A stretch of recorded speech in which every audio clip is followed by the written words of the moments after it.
Recording now. We're looking at jumping in first on what we did yesterday with angles bigger than, well, in between 0 and 360 degrees, but bigger than 90. And we're also looking at the cast rule. So the first thing we did is we looked at some angles that were kind of like small, medium, and large, and we looked at an angle that would take us as we were going around this circle in each of our 4 quadrants. So we looked at 30 degrees, and we found that sine, cos, and tan were all positive ratios. We looked at 150 degrees and found that only sine was positive when we were in between 90 and 180. So 150 is an example of that. In between 180 and 270, so 210 was our example, we found that only the tangent ratio was positive. And in our last quadrant, in quadrant 4, in between 270 and 360 degrees, we found that only cosine was positive. So we figured that out by plugging that into our calculator, and we kind of refined that into our CAST rule, C-A-S-T. It's often called our CAST rule. Some teachers like to call it instead the all students take calculus rule. And they like that because if you do it that way, it starts in quadrant 1 and goes to 2, 3, and 4, which makes it kind of easier to remember. So if you like all students take calculus better than CAST, go for it. CAST can be a little problematic because you're actually starting in quadrant 4, and that one was just chosen because it matches a word that's easy to say, CAST. We found that the CAST rule reminds us which ones are positive in which quadrants. So we found that in quadrant number 1, oh, I'm holding my pen upside down, that's why it's not appearing. We found that in quadrant number 1, all the trig ratios were positive. We found that in quadrant number 2, only the sine ratios were positive. In quadrant number 3, we found that only the tan ratios were positive. And in quadrant number 4, we found that only the cos ratios were positive. And then we looked at, when we actually would draw those on our Cartesian grid, why we were ending up with those positives and negatives. I'm not going to go through that part because that was in yesterday's lesson. Let's also go through some of the language that we covered. So we said there's this thing called the, let me get my highlighter here.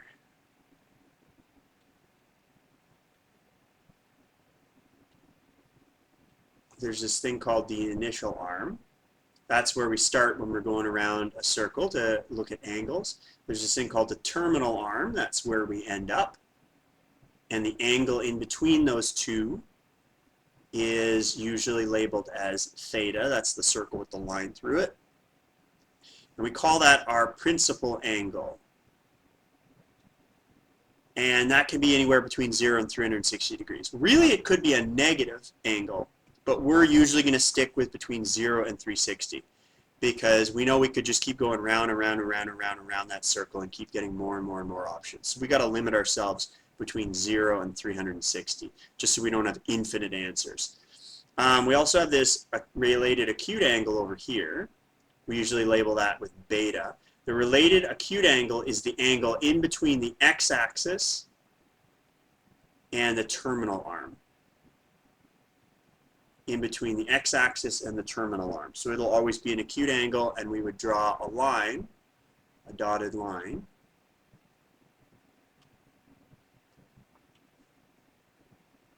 down to our x-axis, or up to our x-axis if it was below, to make that little triangle to figure stuff out about it. And we found that the related acute angles and the principal angles were connected to one another, and we'll go through how we would actually use that. As I mentioned, of course, there's also negative angles. You can go clockwise, and we measure those angles as negative angles, but we're not really going to spend a lot of time doing that. I just wanted you to be aware of that you can have negative angles. That's how they can exist. Okay, so we're going to jump in. We're going to kind of do a, I'll show you one and then you try one, I'll show you one and then you try one. So I'm going to ask that you have your notepad of paper ready to go. And you're ready to do some practice. You've got your calculator ready to go. You'll need that as well. I'll show you one, and then I'm going to ask you to do one that is close to identical. Jillian, it looks like it's kicking you in and out. I'm glad you're sticking with us. I know that's a pain. Sorry about that, but I appreciate you persevering through this. And I'm recording this lesson, so if there's pieces that you miss, this will be up on our Edsby page. Okay, here's our first one. So we're calling this example number 1. And it says, sketch the principal angle 205 degrees in standard position. Standard position just means we're starting from our x-axis on the right side and going around counterclockwise. We're going to state the related acute angle, and then we're going to do some other stuff. So let me throw a little screen on there just so we can kind of keep it simple. I want to see that, and I want to see those. So the first thing I want to do is I want to label my grid here.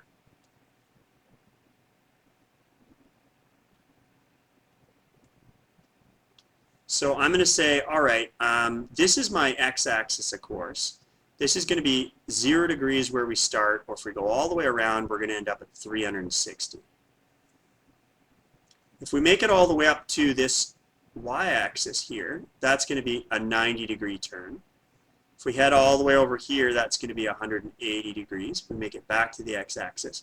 And if we go down to the negative part of the y-axis, that's going to be 270 degrees. So now I've labeled that.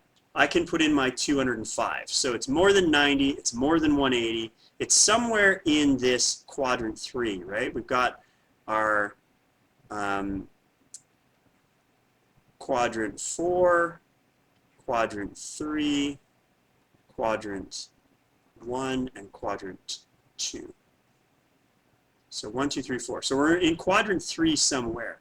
So let's draw that. It's going to be something like this. I don't know. That's not exact, but that's somewhere close. That's our terminal arm. And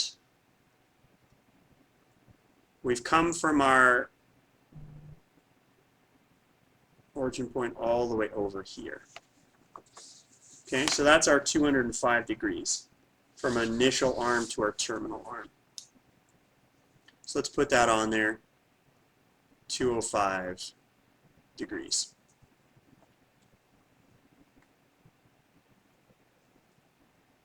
Marcia, thanks for letting me know my screen is laggy. Hopefully it's not too bad.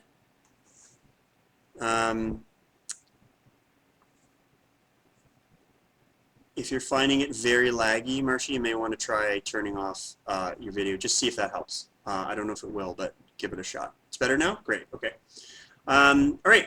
So that's so far so good. Now it says state the related acute angle. The related acute angle is going to be right in here, right? It's in between our terminal arm and the x-axis. It's right in there. Now I can probably figure it out just by looking at it. I got 205 degrees, so I go all the way to 180, and then I keep going. How much is left over? Well, if we wanted to actually write that, what we would say is the related acute angle, that's usually called beta, is the whole 205 degrees. Subtract out the 180 that gets us all the way back to the x-axis. And we'll see how much is left over after we've subtracted out quadrant 1 and quadrant 2. So that's 25 degrees. So right in here is a 25-degree angle.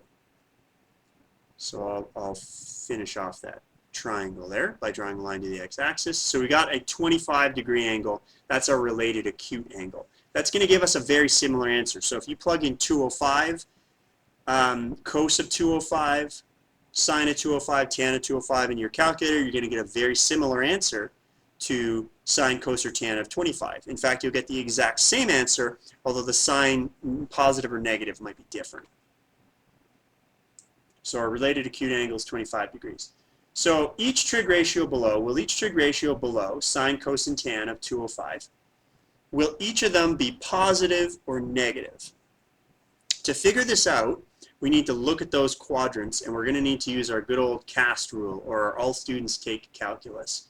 So maybe I'll try calling it all students take calculus. All students take calculus. So I found that I'm in quadrant 3, and in quadrant 3 my tangent ratio is positive. All the other ratios are negative. And I'd actually like you to try that on your calculator. Punch in sine 205, cos 205, and tan 205 into your calculator and see what you get. You'll find that sine 205 gives you a negative answer. Cos 205 gives you a negative answer. And tan 205 gives you a positive answer.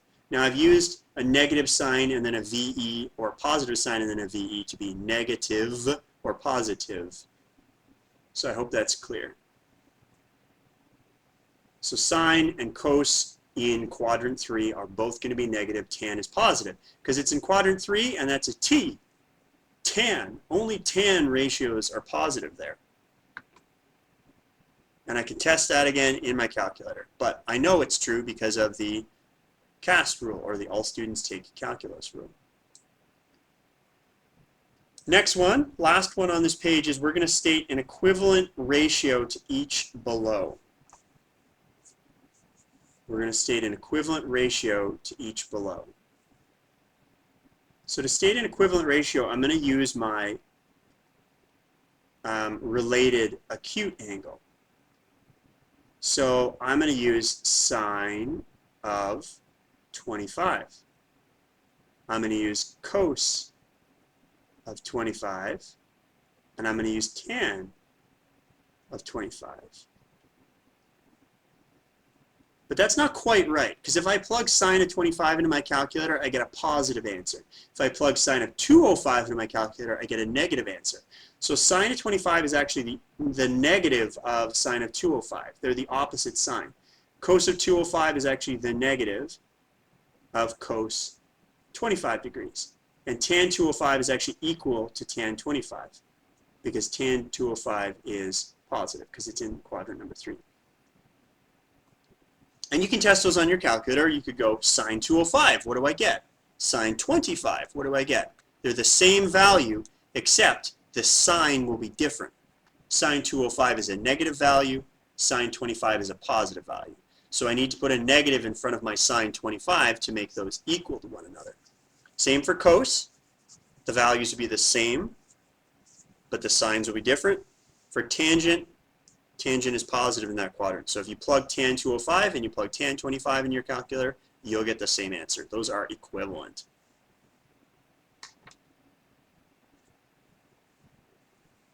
Okay, we're going to do the exact same thing you've seen here, but we're going to do it with a different angle.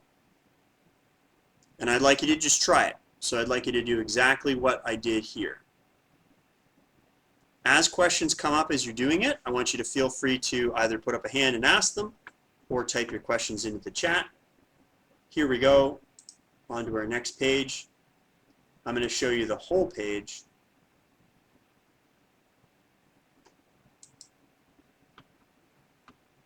And I'd like you to get to work on that. I'm going to pause the video right here, and then I'll resume it once we start taking this up.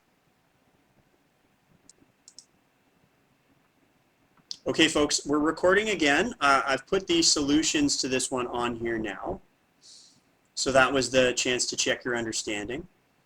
And now I'm going to discuss what we're going to be doing for some homework and practice. The 11M students are going to leave us now. All right, and we're back to recording, just so you know, everybody. Okay, here's our second example. You're going to notice I put up in the corner here, use this for homework number 1. So for the 11M class, for your homework for tonight, I've assigned question number 1, or parts of question number 1. This is going to look identical to those. So this is going to help you with those questions from that homework stuff. Okay? So you're going to want to look back on this when you're doing that, just to remind yourself if you're feeling a little unsure, which would be a very normal thing to feel. So our first one says, let me put a screen on here so we're not seeing too much information all at once. There we go. So our first one says just draw a sketch to determine in which quadrant the terminal arm of the principal angle lies. Now I wanted to use a lot of the like key words in there. So quadrant, we know that's quadrant 1, 2, 3, and 4. Terminal arm, we know that's where we end up. And principal angle is when we're looking from where we started on the x-axis to where the terminal arm ended up. Okay, so we're trying to use the words that are in your textbook, so when you see those again, they'll be a little more familiar. So we're going to draw a sketch. Let's do our usual. We got our 0, 360. We got our 90. We got our 180. We got our 270. Yikes. It's not the best 270 ever, but it'll do. Now it's COSA 225. So I know I'm going to be in quadrant 3 down here because that's in between 180 and 270. So I know I'm going to be in quadrant 3.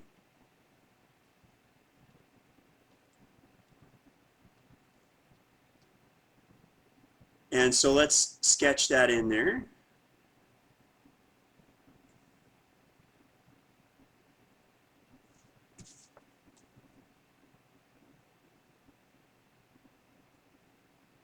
So something like that.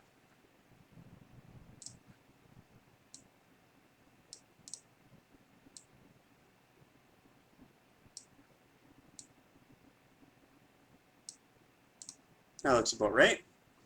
Okay, let's draw some of our other stuff. We've got our principal angle is going to look like that. And that's going to be 225. And then we've got our related acute angle.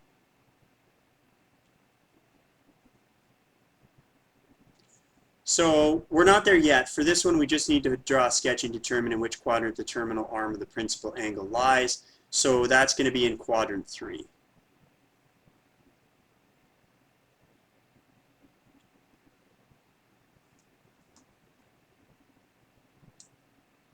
Our next one asks what's the related acute angle. So I don't know. It's somewhere between 180 and 270. Let's take the whole 225 and let's subtract off the 180 that gets us from x-axis to x-axis and just see how much is left here. Looks like that's going to be 45 degrees. So let's actually put that in there. So that's our related acute angle. Looks like 225 goes to 180 and then goes past it by another 45 degrees. What's the sign, positive or negative, of the ratio? Now in this case, I didn't just give you an angle. I said cos of 225. So in that quadrant, let's see, all students take calculus. In quadrant 3, it's a T, so tan ratios are going to be positive. This is a cos ratio, so it's going to be negative. Only tan ratios would be positive in that quadrant. And our last one, what's the exact value? What's the exact value? Oh, exact value. That means I need to use my special triangles.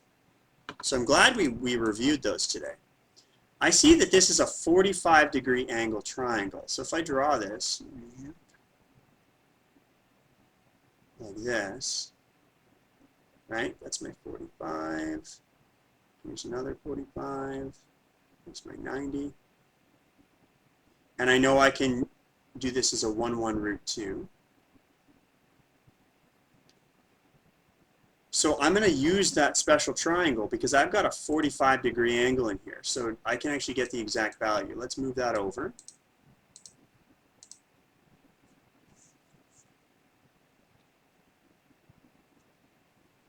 So we're going to say, okay, cosine, oh, it's too big.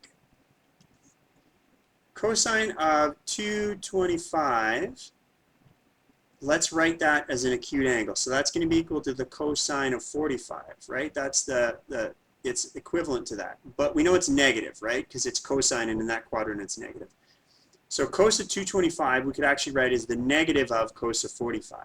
And now that we got that cos of 45, I can say, ooh, Special angles. What do special angles tell me again? Let's go back. Cos of 45, cos of 45, cos of 45. Here it is right here. Cos of 45, root 2 over 2. Great. So I can just sub that in.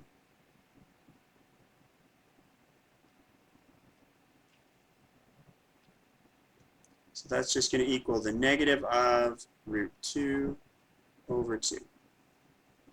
That's the exact value of cos of 225. And if you actually plug that into your calculator, cosine 225 equals, and then you plug in negative of root 2 divided by 2 equals, you're going to find those are exactly the same.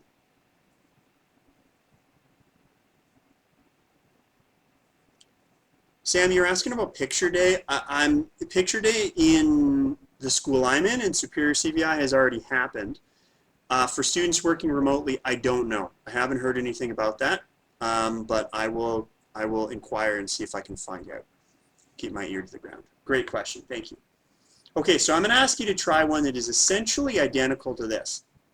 You're going to need to draw on your angle, figure out what quadrant it's in, find the related acute angle between the terminal arm and the x-axis, figure out if it's positive or negative by using the cast rule in that quadrant, and then you're going to have to find the exact value by writing an equivalent ratio. And I'll give you a hint now. The related acute angle is either going to be 45, 30, or 60 degrees. And the reason is because we're going to use our special triangles. So just a heads up, it's going to be one of those. And then you can use your special triangle to figure out the exact value like I did. Okay, so we're going to try that right now. I'm going to skip to our next page. And I'm going to pause our recording. I'd like you to try the same thing with the ratio of sine of 315. So go ahead and write the angle 315 on there. And let's try this. This will help you get ready for your homework question number 1. So we're recording again. We're going to jump in on our next one here. This is going to be useful for homework question number 2. And so in this case, we're not actually given an angle. We're given points on the Cartesian grid. So consider the point -2 and 5 that is on the terminal arm of an angle. First floor odd number classrooms, please dismiss your classes. Teachers in first floor odd number classrooms, please dismiss your classes. Thank you. Okay, so I'm gonna actually count 2 blocks for every one, just so I don't have a tiny triangle. So this would be 1, this would be 2. So that puts me at -2 on the x-axis. That's what this is.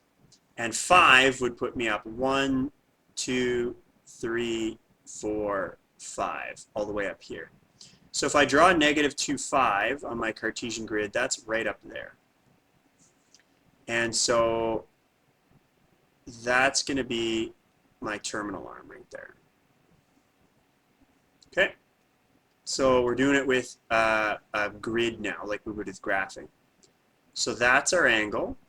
It's in quadrant 2, which tells us that it's bigger than 90 degrees, and it's going to be,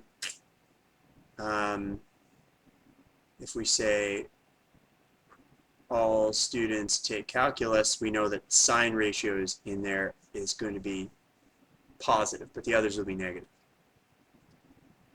Okay, let's do a little drawing here.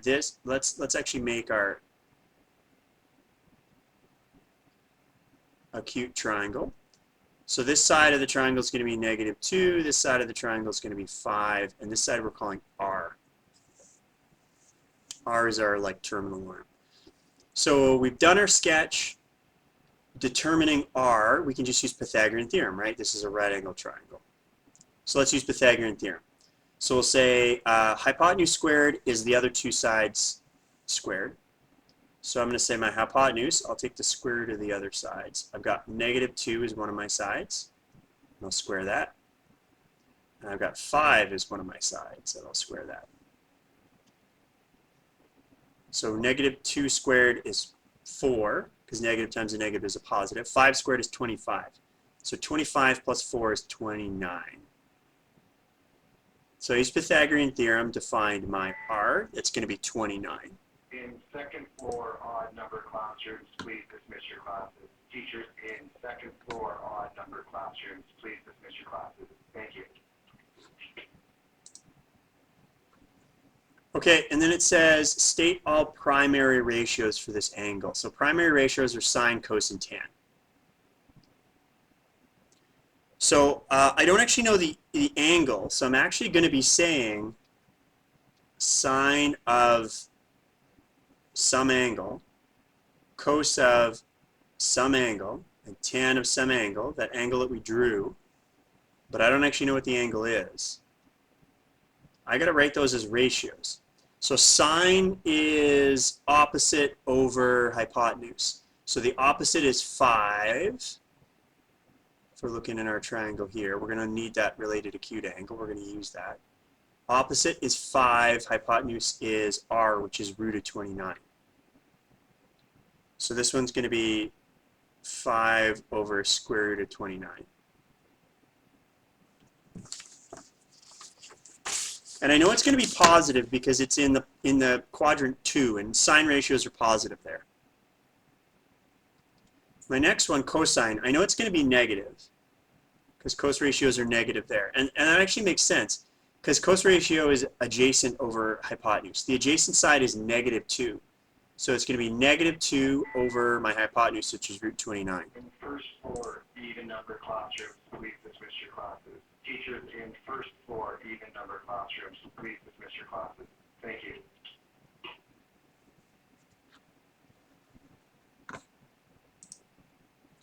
And finally, for tangent, I know it's going to be negative as well. And that's, I can also tell because I've got opposite over adjacent. Opposite side is 5, adjacent side is negative 2. So Sam, you can simplify the root numbers, but then you get a decimal. So square root of 29 is some big long decimal number, so I don't want to turn those into decimals right now. You could, it wouldn't make them incorrect, it would make them, just would mean you've got a rounded off decimal, and we like to keep things exact if we can. So the last question that this one asks, and let me change my view here so you can see the whole thing at once, is calculate the principal angle theta. So I've got my big angle here, and then I've got my little principal angle there.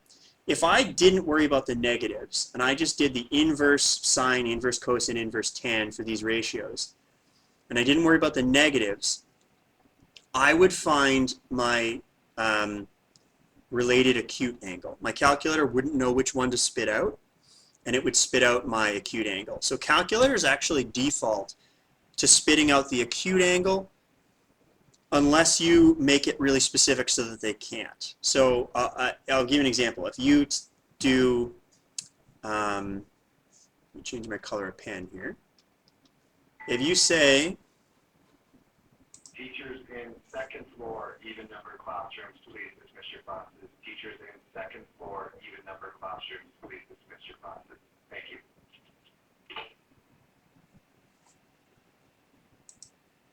you say sine theta is 5 over root of 29. So theta is going to be the sine inverse of 5 over 29, root of 29.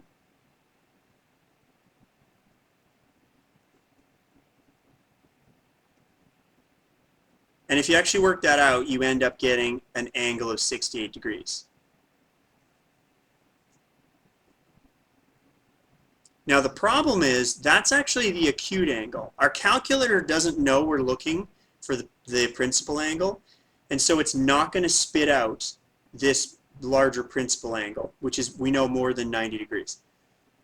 Because it's in quadrant 2. It's not going to tell us that. The calculator assumes you want the smaller one, so it's going to give it to us. If you used one of these negative ones, like if you did the cosine or the tangent one, it would see the negative sign in there and go, oh, it's actually in quadrant 2, and your calculator will give you the correct one. So you got to be kind of careful and look at your graph and say, what is my primary angle actually? I know it's bigger than 90 degrees. So what this actually gave me was my acute angle. So I'm going to write myself a little note, and I'll say this is actually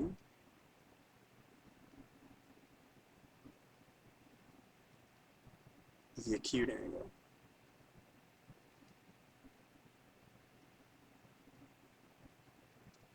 Yikes, bad handwriting. I'll type that up later so it looks a little more beautiful when I post this. So you say to yourself, okay, how do I get this? I could add 90, but I don't really have, I've got the angle that's in green here. So what I really need to do is I'm going to need to go a full 180 degrees. That would be all the way to here. And then subtract off 68, and that'll take me back to where my arm is. So let's go full 180 and then subtract off the 68. So my angle is actually going to be 180 minus 68. It's going to be 112 degrees. Now, if you did the cosine or tangent inverse with those negatives in there, your calculator would have spat out 112 degrees. It would have given it to you because it would see the negative in there and go, oh, negative. That means I can't use the acute angle. I got to use the next one up, which would be 112. So your calculator is dumb. Sorry to share that news with you, but your calculator is not as good as your brain. So you need to use your brain for this, and you need to say to yourself, okay, what quadrant do I know it's in? If I get a small angle, that's got to be actually my acute angle inside that triangle. And then I need to figure out what my actual principal angle is, starting at the x-axis and then moving to the terminal arm. Okay, so that's going to help you with homework question number 2. I'm going to stop the recording there, and we'll talk about stuff to work on tonight.